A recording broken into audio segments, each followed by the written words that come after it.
Recently, I was looking through YouTube for some good Bloodborne content and came across 3 challenge runners who beat Bloodborne with only a torch. Lobos Jr., who beat it 9 years ago before the DLC came out, Distortion 2, who did it 7 years ago but skipped Lawrence, and finally the crazy blue man himself, Zero Lenny, who beat every single boss in the game with a torch.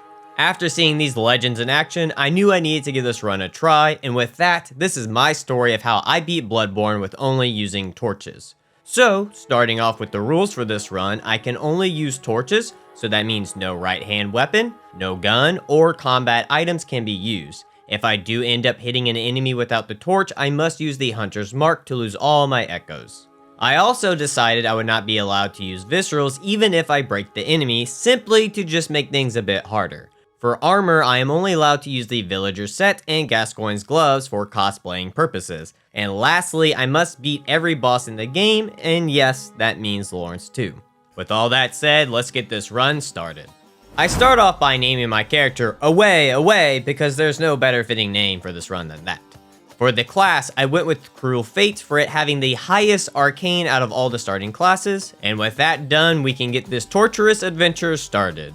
As a simple villager of Yharnam, I was kidnapped and experimented on by the local hunters who were so kind enough to strip me naked. After waking up in the nude and with no torch, I set off to find my pride and joy, and wouldn't you know it, it was next to Bob, the friendly giant. The torch is a left-handed weapon that has a D scaling in arcane and base fire damage of 25. With the only upside of this weapon being it can easily stagger enemies. Sadly, it has more cons than pros. It only has one moveset, it can't backstab or plunge attack, it has slow recovery time after an attack, it can't rally health back, and it has the lovely downsides of not being able to be upgraded or use gems. And since the torches in this game do fire damage, there's no way to change the elemental type or buff it through beast blood pellets. So, with the only way to increase my damage through leveling arcane, I ran through the streets collecting cold blood dues to pop and sell everything I won't need to get my arcane to 18. With that done, I was feeling a bit confident and decided to take on the cleric beast, who reminded me that I'm not that good at this game. So, with that sad defeat, I restock up on vials from my fellow villagers and take on Father Gascoigne instead. So, I switch over to Gascoigne for 2 reasons. 1, he has less HP than the Cleric Beast, and 2, after beating him, I can get the Hunter's Torch, which can be upgraded. The downside to this is I only do 8 damage to him, which I did okay with for about 4 rounds, getting him to his beast form for him to just kill me. So instead of being stubborn like I normally would be, I decided to be smart and go grind for a bit. I ended up leveling my arcane to 20 and my vitality to 11. So instead of doing 8 damage to his human form, I did 9. It might be only a single point, but that's 14 less hits I would have to do to get him to transform if I would have stayed with the 8 damage. The trick for dealing with Gascoigne's first phase was to just strafe and dodge to the right to avoid the majority of his attacks. As easy as that sounds, I still found a way to fuck it up. Some of you might be thinking, why not just use the music box? Well, I don't like using the music box, or the blood cocktails for that matter, in my challenge runs because I feel like it takes a bit away from the boss fights. At the end of the day, it is a challenge run after all. For his second phase, my main focus was just circling around him to his left, but I found that it wasn't working out that well for drawn out fights. So when he would get close to the wall, I would run away to reset him to the middle so that I wouldn't get trapped and killed. Sadly, RNG wasn't always on my side when doing this, but something was different on my 9th attempt. With having no vials left and with all hope lost, Away's Ultra Villager instincts kicked in, allowing him to dodge all of the foul beast attacks and overcome his limits of a common villager to ascend to the heights of a common hunter. With this newfound ability, Away was able to away the foul beast that was Father Gascoigne. After my win over Gascoigne and my new declaration to cleanse this entire city of all its evil, I leveled my arcane up to 23, collect 16 bloodstone shards, and made my way into Old Yharnam to get the strongest weapon in the entire game, the Hunter's Torch. The Hunter's Torch has a B scaling in arcane, has a base fire damage of 50, and can be upgraded to plus 10. After getting a villager's most powerful weapon, I upgraded it to +3 and found my next prey to eradicate, the blood-starved beast. The blood-starved beast wasn't anything too crazy, just did the old circle to the left trick, but I decided to make things a bit more interesting and didn't let myself use antidotes. With not having any armor, it doesn't take too much to get poisoned, so now it was a race against the clock to see if I could slay the beast before I run out of vials. And let me tell you, it definitely got a bit close at times. But even with giving myself that handicap, the blood-starved beast was just no match for my mighty torch. With another foul beast removed from my city, I made my way through the Healing Church workshop to find some twin bloodstone shards and an abandoned workshop that had some expensive doll clothes and an umbilical cord for some weird reason. I finally make it out of the healing workshop to a lovely surprise of finding my clothes, and in memory of the man that was Gascoigne, I took his gloves to continue his dream of eradicating all evil from Yarnum. And if you are wondering why I don't have pants on, you can thank chat for that. They really wanted me to stay in my boxers for some reason. After clothing myself, I sell the expensive doll clothes, level myself up to 31, and upgrade my torch to +4. With that done, I heard there was some witches causing a ruckus outside of town, so I made sure to put a stop to all of that. Wouldn't be a proper villager run if I didn't burn some witches at the stake. Am I right? Now, if you by chance thought the witches were going to be any different than they normally are, I am sad to say you will be disappointed. Even with the torch, you're just running around trying to find them and kill them, but at least I got to run around saying, "Burn the witch! Burn the witch!" like an angry villager. With that disappointment of a boss fight done with, I upgrade my torch to +5 with some twin shards I got back in Hemwick Lane. With my new and improved torch, it was time for me to take revenge on the foul beast that was the cleric beast. A +5 hunter torch with 35 arcane made very quick work of the cleric beast. The fight only lasted a minute, and I only got hit once because I was dicking around. You see, the torch is 100% OP. After burning the cleric beast to death and cleansing Central Yarnum, I heard in Yargul Unseen Village that there was another beast that needed to be cleansed. But along the way, I found a witch. So I burned her to death. After successfully roasting another witch, I collected some more twin shards and upgraded my torch to +6 to take on the dreadful beast that is Dark Beast Parl. Dark Beast Parl was a bit tougher than I was expecting. I figured I could easily just break all of his limbs and that would be it, but my damage was so low that he survived all the breaks and ended up killing me. 5 times to be exact. Probably didn't help that I was a glass cannon at this point, but either way, I ended up finding out that each time he howls after you break his limbs is him healing the broken limb. So once learning this, I made sure to take full advantage of it. So after I did a full rotation of breaking his limbs, I made sure to start retargeting the first limb again to break it as soon as possible, and with that one simple change, I was able to exterminate another sickness from this foul city. With Parl burnt to a crisp, I returned to the Hunter's Dream to equip the Communion Rune and the Moon Rune, which I probably should have done before the fight, but it is what it is. Once done at the Hunter's Dream, it was time to take on every villager's worst nightmare, a witch that is also a plague-breathing mongrel. Vicar Amelia, or Vicar Amelia, wasn't too bad, but I did end up dying twice to her. First round was due to some bad timing on my behalf, but the second round was just some grade 8 bullshit.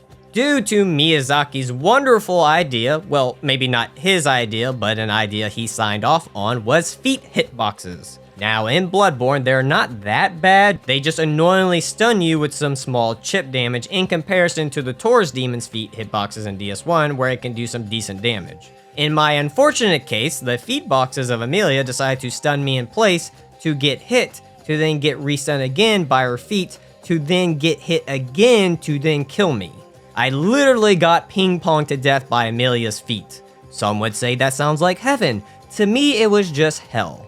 Lucky for me though, the third time was the charm. All I did was focus on limb breaks like I did with Parl to stun her to get easy hits in. And after a solid 2 minutes of fighting, she went down. With the abomination that was Vicar Amelia dealt with, I decided to level my arcane up to 40 and head over to the DLC. Now, in the majority of my runs, I usually try to level up my weapons at a reasonable pace, but I figured why not be optimal this time around? So I collected the 6 chunks that I could get from the starting area of the DLC. I then went to the clinic to get the Canehurst letter, to then make my way over to Canehurst where all the rich people live. These rich bitches are definitely not paying taxes. So, for compensation for not paying taxes, I took all 5 chunks they had, some clothes, and some valuable weapons that I could sell for echoes.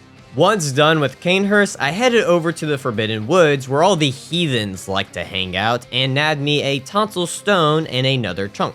With acquiring the tonsil stone, I headed over to the Nightmare Frontier to collect the final 4 chunks to upgrade my torch to +9. With my torch almost at its full power, it was time to test out this bad boy on a new victim, prey. And first up on my list is Amygdala. For this fight, I was level 44.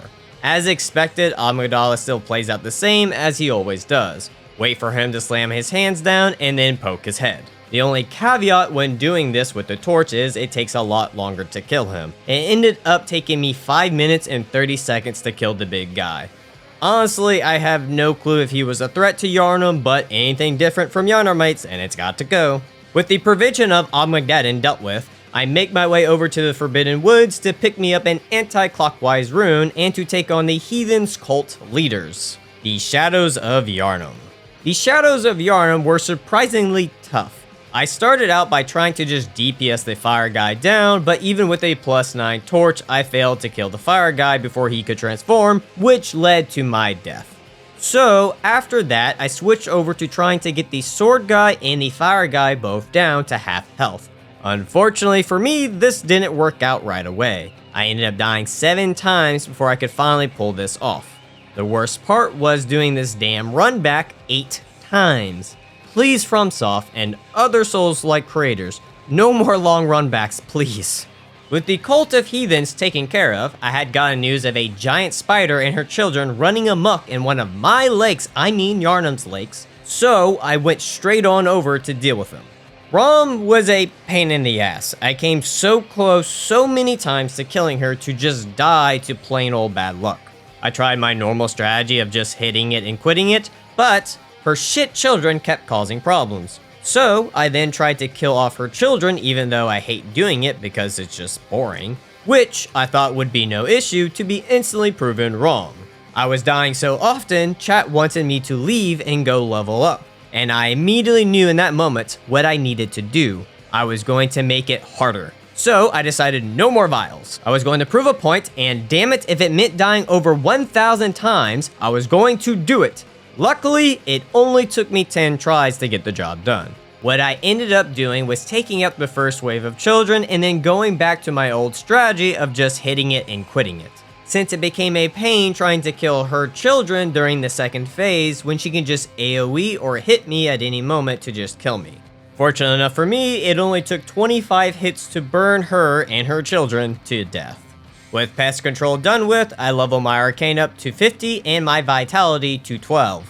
Once done leveling, I head over to Yargul Unseen Village to take care of a witch problem. But upon arriving there, the damn witches summon another ungodly and grotesque creature, the One Reborn. Tragically, the first round did not go so well. At this point, I was extremely low on vials and did not want to grind anymore for them, so I opened the Calm Dungeon. Fun fact, you don't need the root chalice to do this, you just need to acquire the normal chalice that you get from the Bloodstar Beast. I honestly thought you always needed the root chalice to do this, so I went through the whole process to get it, to just find out I didn't need it. The more you know. Once done restocking up on vials, I headed back over to the Sinful Village to burn the evil out of these witches and send their unholy monster back to hell from whence it came. With the sinners dealt with, I headed over to the lecture building to find another fool who has swayed away from the path of righteousness to sinful transformation. So I lied and manipulated him for his goods and killed him off like the good hypocritical villager that I am. So at this point, I decided to be smart and level my vitality up a bit so that I wouldn't get one-shotted or two-shotted anymore. After gaining more life from consuming sinners' souls, I headed off to the Nightmare of Menace to take care of the biggest menace of them all, Mikolash. Mikolash's fight started out a bit funny. I tried to lure him into the small hallway, but he apparently just wanted to have a staring contest at the door. Eventually, he finally came in for him to just switch to the other side and continue our staring contest. I honestly have no clue what the fuck was going on with his AI, but after realizing he wasn't going to win, he finally came in the room for me to hit him. Fun trick right here, when going into Mikolash's second phase, if you run to the far right here of the stairs, it will force him to go left. And if you follow him and walk off at an angle, you can get in front of him to enter the room before the gate closes. Once inside, I made sure to stay super close to Mikolash so he never used a call beyond, and with the torch being good at stunning, it made for an easy win. With that traitor dealt with, I dropped an abomination into the abyss where it belongs and collected a blood rock. From there, I leveled myself up to 56 and upgraded my torch to plus 10. With my torch at full power, it was time to burn the biggest witch of all, Murgo's wet nurse. This foul heathen of a woman thought she could use her devil magic on me, but I have the power of the torch on my side, and with its holy light guiding me, her sacrilegious magic stood no chance. I thrusted and thrusted her with my fiery stick until nothing was left but ashes. With the Queen of Witches eradicated from these holy lands, I headed back to Canehurst to take care of her secret lover and sinner, Ligarius. Martyr Ligarius was straight up stupid. The amount of janky shit that I had to deal with him was a bit absurd. Granted, not all of it was janky and some parts were just hard to do because of the torch just having bad recovery time, but my god, I experienced some wild shit. Let's go down the list. 1. Random animation canceling. 2. Sword spell being cast but nothing is there. 3. Sword spell being cast but the dagger is in the ground so you can't break it. And 4, and lastly, Ligarius being trapped behind his own dagger running in place. Not going to lie, this one was funny. He even failed to jump over it.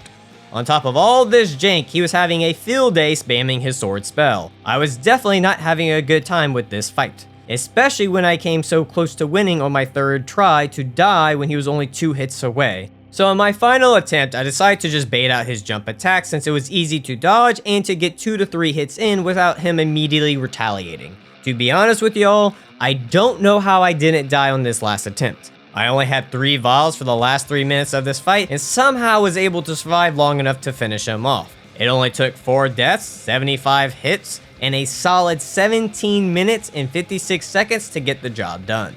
With the sinner put to rest, I meet the lady of the castle, Annalise. Now, she too is definitely a witch and a sinner with her blood magic, but I needed funding to repair Yarnum, so I needed to do some hag maxing here.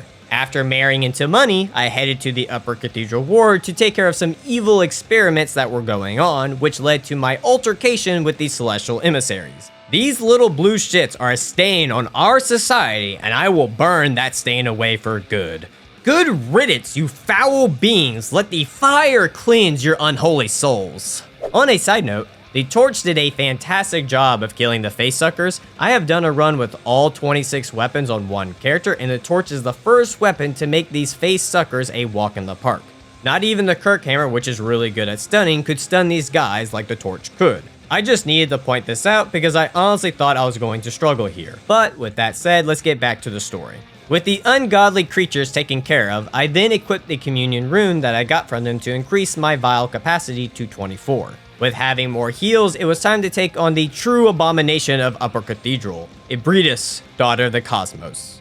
Surprisingly, she wasn't as bad as I was expecting her to be. I did end up dying to her twice, but the first time was just trying to figure out a viable strategy, and the second time I just missed time to roll. For the third phase, I finally got her down packed. All I had to do was stay on the right side of her, poking away. For some reason, when standing on the right side, a majority of her attacks will just miss. Interestingly enough, you can almost put her in a loop by doing this. I also found out her aura that she casts in the second phase does chip damage to you. I have beaten this game over 30 times at this point, and I'm just finding out about this. But with that one simple trick of walking in a circle, it only took me 55 hits and 3 minutes and 45 seconds to kill her. With Ibridis sent back to the cosmos in an urn, I leveled myself up to 70 to take on the man who betrayed me, my childhood best friend, Ludwig the Accursed. This was not a bout between man and monster, but between 2 men's different ideologies. My oath, guided by the light of the torch, while my fellow brethren guided by the light of the moonlight. His path led to him becoming drunk with power and consuming the foul blood to defeat the scourge upon us, to just become the thing he fought to kill. while I basked in the light of the torch, which led me down to the path of righteousness and holiness. If only my brother in arms had stayed on the true path of light, this would have never have happened. Now, I must do what I would want him to do for me if I was in his position. I must kill my best friend to save him from this evil. Do not fret, Ludwig. I will make this a quick death. It will just take me about 5 more minutes of stabbing you with a burning stick, but don't worry, it will go by quickly. So funny enough, Ludwig was more chill than I thought he was going to be. I did struggle a bit finding my footing at first, but on my 6th attempt, I had him figured out. So I found it was best to keep him at a medium distance in his first phase to force out his slash attacks, which could be easily avoided by rolling in the left direction. And by keeping him at a medium distance, it led to him jumping more often, which led to easy head hits for an easy break. I also found out from chat when he does his charge attack that if you lock onto him and roll to the left, you can completely dodge the attack, which 100% helped out with surviving the first phase. And just with those few things, I was able to get Ludwig to his second phase. The key for dealing with Ludwig's second phase was making sure to stay running or rolling into his crotch, because in doing so, I could dodge the majority of his attacks while keeping pressure on him. Now, at one point he got up on one of the mounds of dead bodies and I had to reset him because if I didn't, I would no longer be safe from his sword attacks. But luckily, I only had to do this once. The last key thing that I did was make sure to roll in the direction of his attacks, and with that, it only took me 92 hits in 5 minutes and 46 seconds to kill Ludwig, the Holy Blade, my best friend. After nonchalantly killing my best friend, I used forbidden magic for the greater good to skip the hellish area that is the research lab, to find mankind's greatest mistake, the living failures. And it's my job as the one true Yardimite to cleanse this unholy lands. Damn it, living failure. Let me have one run where you don't randomly kill me near the end. I was so annoyed by this, I just leveled myself up to 80 to just make my life a bit easier. It overall ended up taking me 2 deaths, 111 hits, and 8 minutes and 24 seconds to kill the Blue Devils. After sending the Blue Devils back to hell, it was time to take on the Devil Lady herself, Lady Maria. Lady Maria wasn't too bad, but I did struggle with her a bit. I ended up dying to her 7 times. A good bit of those were due to poor timing of dodges, but on round 5, her fire hitboxes were being horseshit. It did not matter when I dodged, I was being hit by them no matter what. What I should have done in this situation was reset her, since it was possible that her being next to the wall made her a bit wonky, but seeing her with so low health, I thought I could make it, but my overconfidence in the end led to me losing. It wouldn't be until the 8th attempt until I would win. For this fight, I didn't do anything special, all I did was dodge to her right or left, and for her charge attacks, I would stay close to her and wait until the last second to dodge into her, not to get hit. And with that, it only took 97 hits and 7 minutes and 5 seconds to kill her. With Lady Maria getting a taste of her own medicine, I leveled myself up to level 90 to take on a Orphan, and we can't be having those running around the village. Orphan was harder than I expected. I honestly thought after my no-roll strength only run, he would be a cakewalk, but he proved to be a bit more of a challenge. So, after my first try, I felt my damage was a bit lacking at 65 arcane, which was 129 fire damage, so I said fuck it and just bumped it up to 99 to make things a bit more manageable.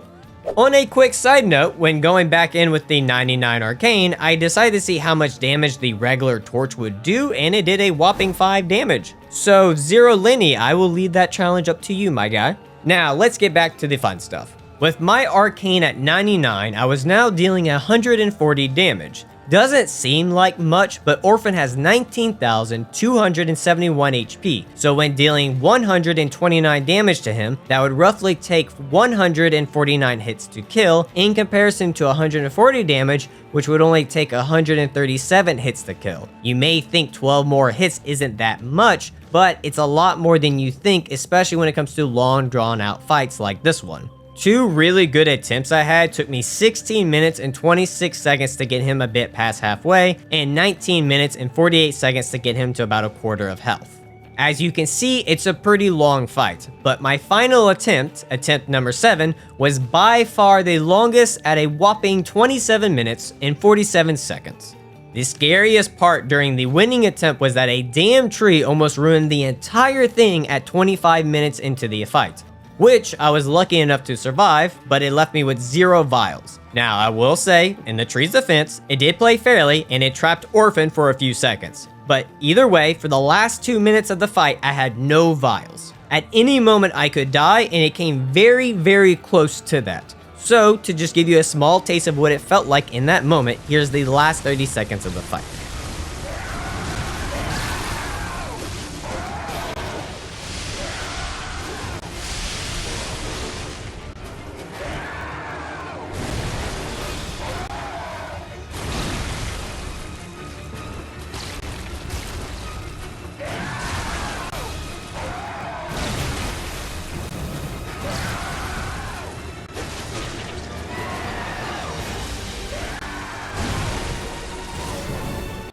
And this is why I level my Arcane to 99, because if I had to hit Orphan 12 more times, I do not know if I would have won. But with that said, I am happy to say I beat the Orphan of Cost with the Hunter's Torch. With the town being saved from orphans, I level my Vitality up to 49 to take on the biggest threat in this entire run, Lawrence. Lawrence has a whopping 21,242 HP with a 744 resistance to fire, aka 33 damage per hit, which means it would take me hitting him 643 times to kill him. That's 506 more times than Orphan. Lucky for me, you can actually hit Lawrence multiple times in comparison to only being able to hit Orphans once before I have to run away. The first round against Lawrence, I just spent some time figuring him out, and after dying, I noticed that my durability was a bit low, so I made the safe decision of buying another Hunter's Torch and getting it all the way up to plus 10, just in case I would need it for this arduous fight.